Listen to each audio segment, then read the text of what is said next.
દોસ્તો, એક નાનું એવું સુંદર મજાનું ગામ હોય છે અને ગામમાં કુદરતી વાતાવરણ હોય, સરસ મજાનું તેમનું દ્રશ્ય હોય અને ગામની એક એકતા બહુ જ મજબૂત હોય.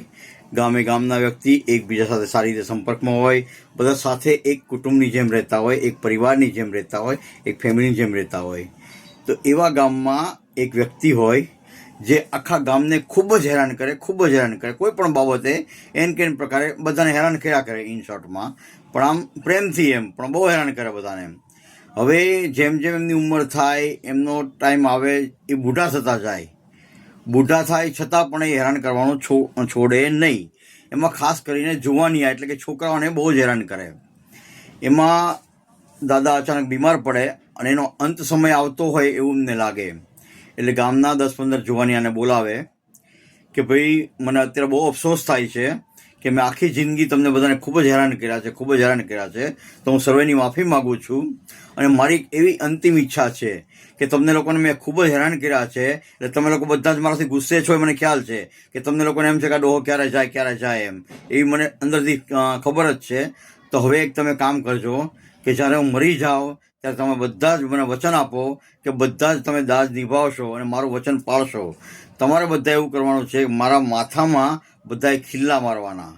એક વ્યક્તિ મને ખિલ્લા મારે અને મેં બધાને બહુ હેરાન કર્યા હોવાથી મને અહીંયાના સ્મશાનમાં ના બાળતા, મને બાજુના ગામના સ્મશાનમાં લઈ જજો. આ એક મારી અંતિમ ઈચ્છા છે, જે તમે બધા પૂરી કરશો એવી હું આશા રાખું છું. એટલું કહી અને તે ડોહા છે તે મૃત્યુ પામે છે. હવે ગામની એકતા ખૂબ જ સારી હોય છે. એટલે બધા મિત્રો ભેગા થાય અને ડોહાની થાઠડી તૈયાર કરે છે અને એમને બાંધી અને બાજુના ગામમાં લઈ જાય છે. તો મિત્રો, બાજુના ગામવાળા બધા ભેગા થાય છે કે આના ગામમાં તો સરસ મજાનું સ્મશાન છે, તો એ કેમ અહીંયા લઈને આવ્યા હશે. તો ગામવાળા તો કહે છે ઊભા રહો. એટલે ગામવાળા બધા ભેગા થઈ અને બાજુના ગામવાળાને કેસ કરે છે અને પોલીસ બોલાવે છે. પોલીસ બોલાવે એટલે આ બધા જે હોય આરોપીઓને બધાને બોલાવે છે કે કોણે આ લોકોને ખિલ્લા માર્યા. તો કહેવાનો મતલબ એ કે દાદા મરતા ગયા અને મારતા ગયા. છેલ્લે અંતમાં પણ આ બધા જુવાનીઓને દાદા ફસાવતા ગયા.